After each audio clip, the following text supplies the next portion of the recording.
One thing I hate more than fake friends is a person who has no respect, who will go out their way to disrespect other people with no regard for how that person is feeling.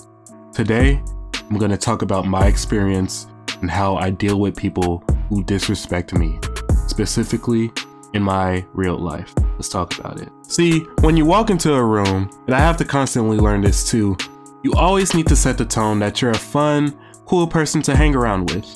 But you also aren't the type of person to be played around with either. That was my first mistake walking into certain rooms, just being all jokes and no bite when it was time to bark.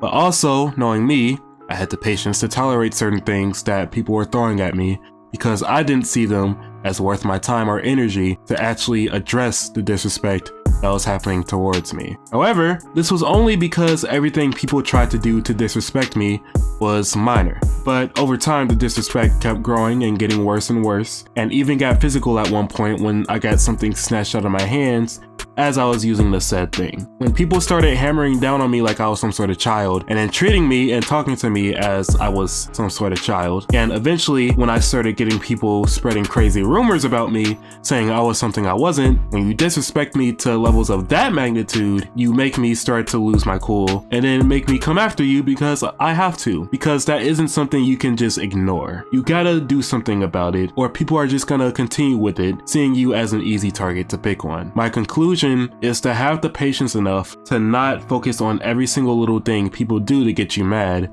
but don't just ignore the big things that they attempt to do or do either. Let them know who you are and don't be scared to address anything directly to them, because you gotta respect yourself too at the end of the day.